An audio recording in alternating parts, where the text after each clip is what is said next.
प्यारे देशवासियों, नमस्कार। 74वें गणतंत्र दिवस की पूर्व संध्या पर देश और विदेश में रहने वाले आप सभी भारत के लोगों को मैं हार्दिक बधाई देती हूँ। संविधान के लागू होने के दिन से लेकर आज तक हमारी यात्रा अद्भुत रही है और इससे कई अन्य देशों को प्रेरणा मिली है। प्रत्येक नागरिक को भारत की गौरव गाथा पर गर्व का अनुभव होता है।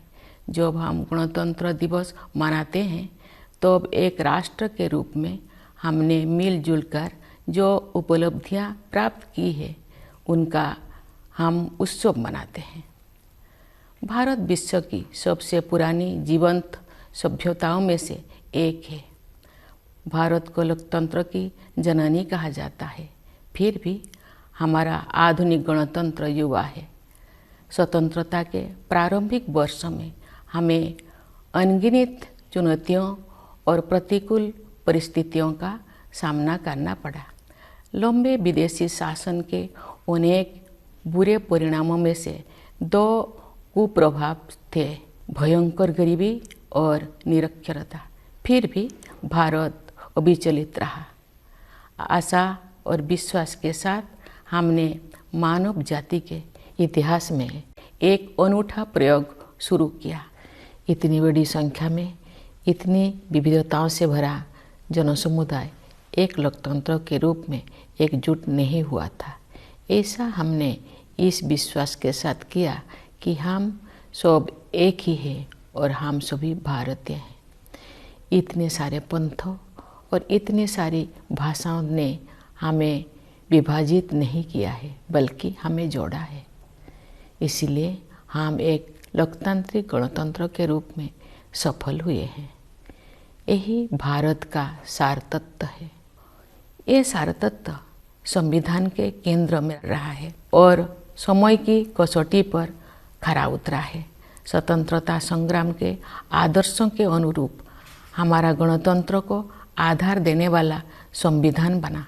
महात्मा गांधी के नेतृत्व में राष्ट्रीय आंदोलन का उद्देश्य स्वतंत्रता प्राप्त करना भी था और भारतीय आदर्शों को फिर से स्थापित करना भी था। उन दशकों के संघर्ष और बलिदान ने हमें न केवल विदेशी शासन से बल्कि थोपे गए मूल्यों और संकीर्ण विश्व दृष्टिकोण से भी आज़ादी दिलाने में मदद की। शांति, बंधुता और समानता के हमारे सदियों पुराने मूल्यों को फिर से अपनाने में क्रांतिकारियों और सुधारकों ने दूरदर्शी और आदर्शवादी विभूतियों के साथ मिलकर काम किया। जिन लोगों ने आधुनिक भारतीय चिंतन धारा को प्रवाह दिया, उन्होंने आन भद्राः कर्तव्यन्तु विश्वतः, अर्थात हमारे पास सभी दिशाओं से अच्छे विचार आए कि वैदिक उपदेश के अनुसार प्रगतिशील विचारों का भी स्वागत किया। लंबे और गहन विचार मंथन के परिणाम स्वरूप हमारे संविधान की संरचना हुई। हमारा ये बुनियादी दस्तावेज दुनिया की सबसे प्राचीन जीवंत सभ्यता के मानवतावादी दर्शन के साथ साथ आधुनिक विचारों से भी प्रेरित है। हमारा देश बाबा साहेब भीमराव अंबेडकर का सदैव ऋणी रहेगा, जिन्होंने प्रारूप समिति की अध्यक्षता की और संविधान को अंतिम रूप देने में महत्वपूर्ण भूमिका निभाई। आज के दिन हमें संविधान का प्रारंभिक मसौदा तैयार करने वाले विधिवेत्ता श्री BN राव तथा अन्य विशेषज्ञों और अधिकारियों को भी स्मरण करना चाहिए, जिन्होंने संविधान निर्माण में सहायता की थी। हमें इस बात का गर्व है कि उस संविधान सभा के सदस्यों ने भारत के सभी क्षेत्रों और समुदायों का प्रतिनिधित्व किया। संविधान निर्माण में सभा की 15 महिला सदस्यों ने भी योगदान दिया। संविधान में निहित आदर्शों ने निरंतर हमारे गणतंत्र को राह दिखाई है। इस अवधि के दौरान भारत एक गरीब और निरक्षर राष्ट्र की स्थिति से आगे बढ़ते हुए विश्व मंच पर एक आत्मविश्वास से भरे राष्ट्र का स्थान ले चुका है। संविधान निर्माताओं की सामूहिक बुद्धिमत्ता से मिली मार्गदर्शन के बिना प्रगति संभव नहीं थी। बाबा साहेब आम्बेडकर और अन्य विभूतियों ने हमें एक मानचित्र तथा एक नैतिक आधार प्रदान किया। उस राह पर चलने की जिम्मेदारी हम सब की है।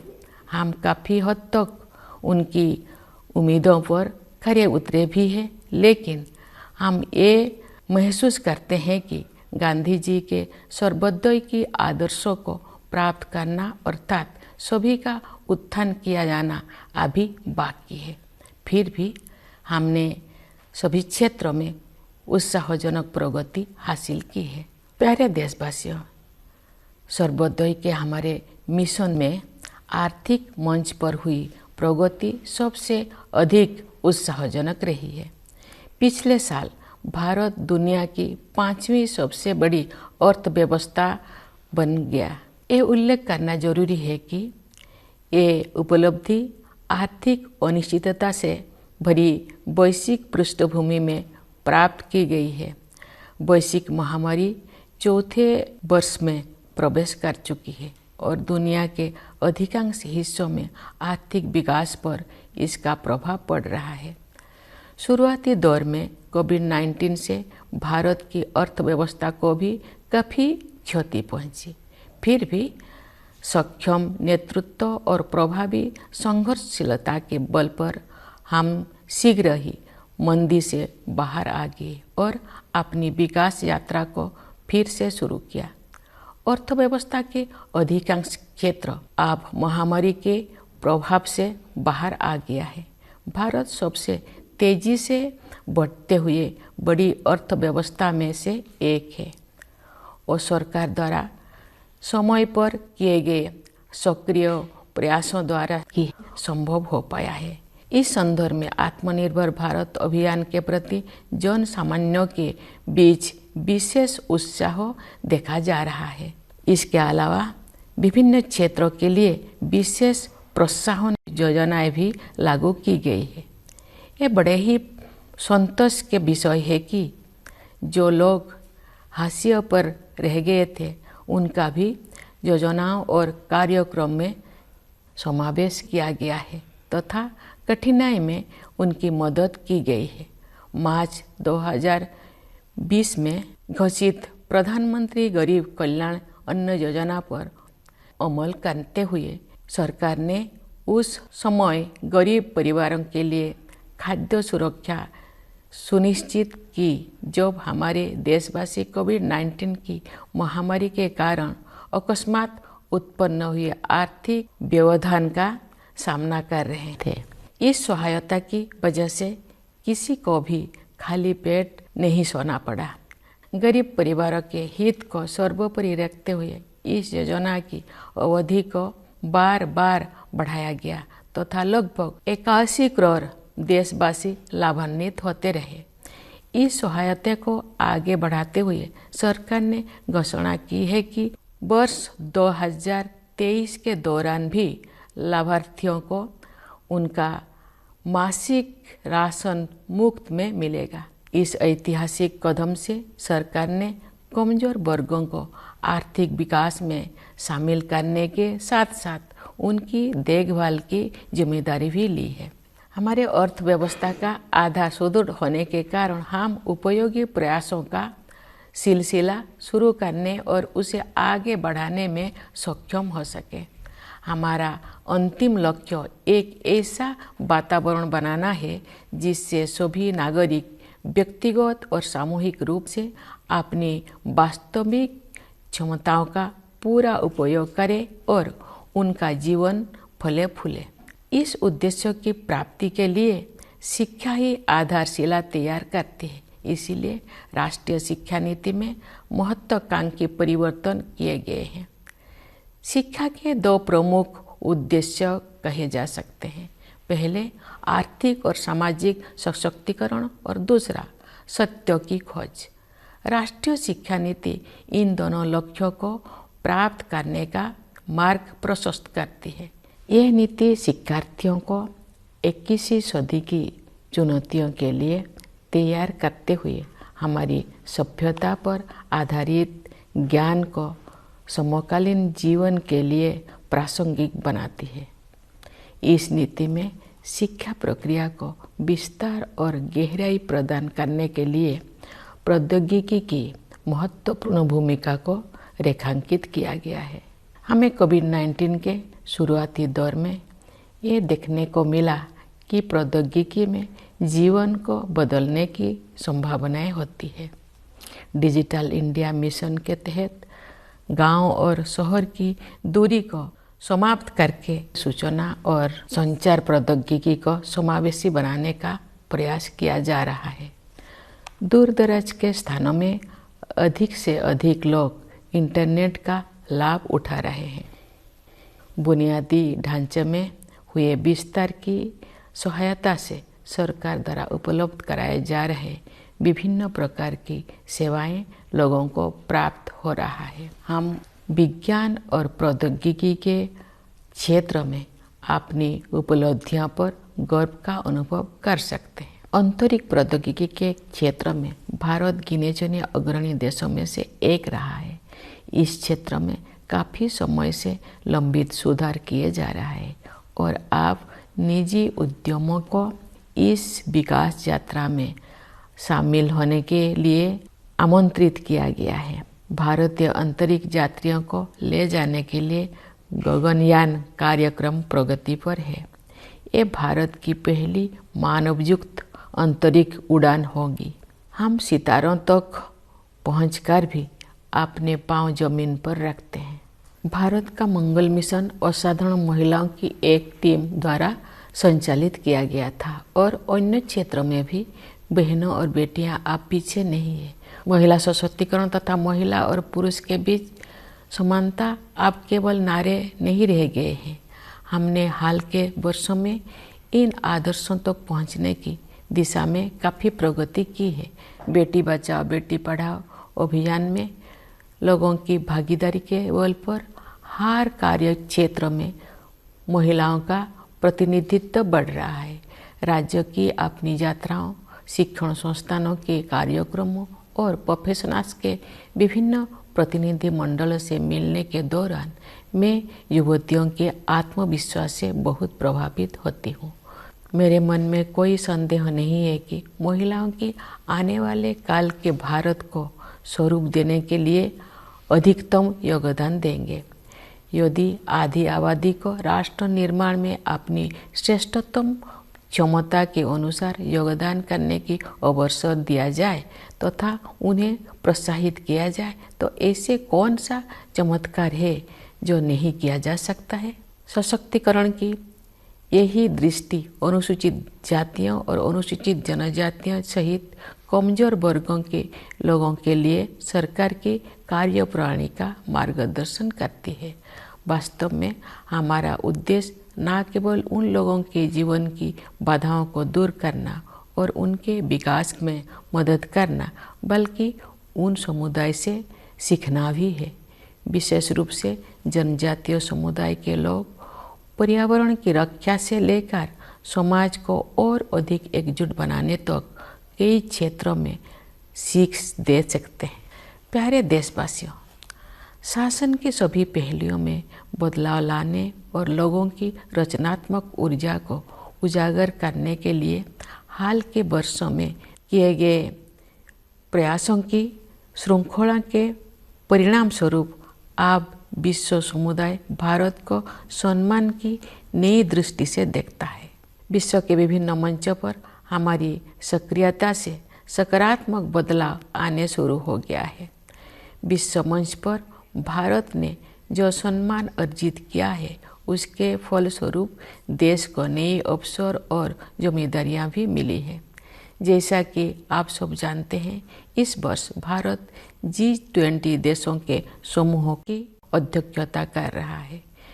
विश्व बंधुत्व के अपने आदर्श के अनुरूप हम सभी की शांति और समृद्धि के पक्षधर है। G20 की अध्यक्षता एक बेहतर विश्व के निर्माण में योगदान हेतु भारत को अत्यंत महत्वपूर्ण भूमिका प्रदान करती है। इस प्रकार G20 की अध्यक्षता लोकतंत्र और मल्टीलेटरलिज्म को बढ़ावा देने का अच्छा अवसर भी है और साथ ही एक बेहतर विश्व और बेहतर भविष्य को स्वरूप देने के लिए उचित मंच भी है। मुझे विश्वास है कि भारत के नेतृत्व में G20 अधिक न्यायपरक और स्थिरतापूर्ण विश्व व्यवस्था के निर्माण के अपने प्रयासों को और आगे बढ़ाने में सफल होगा। G20 के सदस्य देशों के कुल मिलाकर विश्व की आबादी में लगभग 2/3 और ग्लोबल GDP में लगभग 85% हिस्सा है। इसलिए ये वैश्विक चुनौतियों पर चर्चा करने और उनके समाधान के लिए एक आदर्श मंच है। मेरे विचार से ग्लोबल वार्मिंग और जलवायु परिवर्तन ऐसे चुनौतियां हैं जिनका सामना शीघ्रता से करना है। वैश्विक तापमान बढ़ रहा है और मौसम में बदलाव के चरम रूप दिखाई पड़ रहा है। हमारे सामने एक गंभीर दुविधा है। अधिक से अधिक लोगों को गरीबी से बाहर निकालने के लिए आर्थिक विकास जरूरी है, लेकिन इस विकास के लिए फॉसिल फ्यूल का प्रयोग भी करना पड़ता है। दुर्भाग्य से ग्लोबल वार्मिंग का सबसे अधिक कष्ट गरीब तबके के लोगों को सहन करना पड़ता है। ऊर्जा के वैकल्पिक स्रोतों को विकसित करना और लोकप्रिय बनाना भी एक समाधान है। भारत ने सौर ऊर्जा और इलेक्ट्रिक वाहनों को नीतिगत प्रोत्साहन देकर इस दिशा में सराहनीय कदम उठाया है। हालांकि वैश्विक स्तर पर विकसित देशों द्वारा टेक्नोलॉजी ट्रांसफर और वित्तीय सहायता के जरिए उभरती हुई अर्थव्यवस्थाओं को सहायता प्रदान करने की आवश्यकता है। विकास और पर्यावरण के बीच संतुलन बनाए रखने के लिए हमें प्राचीन परंपराओं को नई दृष्टि से देखना होगा। हमें अपनी मूलभूत प्राथमिकताओं पर भी पुनर्विचार करना होगा। परंपरागत जीवन मूल्यों के वैज्ञानिक आयामों को समझना होगा। हमें एक बार फिर प्रकृति के प्रति सम्मान का भाव और अनंत ब्रह्मांडों के सम्मुख विनम्रता का भाव जागृत करना होगा। मैं इस बात पर ध्यान आकर्षित करना चाहूँगी कि महात्मा गांधी आधुनिक युग के सच्चे भविष्य द्रष्टा थे, क्योंकि उन्होंने अनियंत्रित औद्योगिकरण से होने वाले आपदाओं को पहले ही भांप लिया था और दुनिया को अपने तौर तरीकों को सुधारने के लिए सचेत कर दिया था। अगर हम चाहते हैं कि हमारे बच्चे इस धरती पर सुखमय जीवन बिताएं, तो हमें अपनी जीवन शैली को बदलने की जरूरत है। इस संदर्भ में सुझाए गए परिवर्तन में से एक बदलाव भोजन से संबंधित है।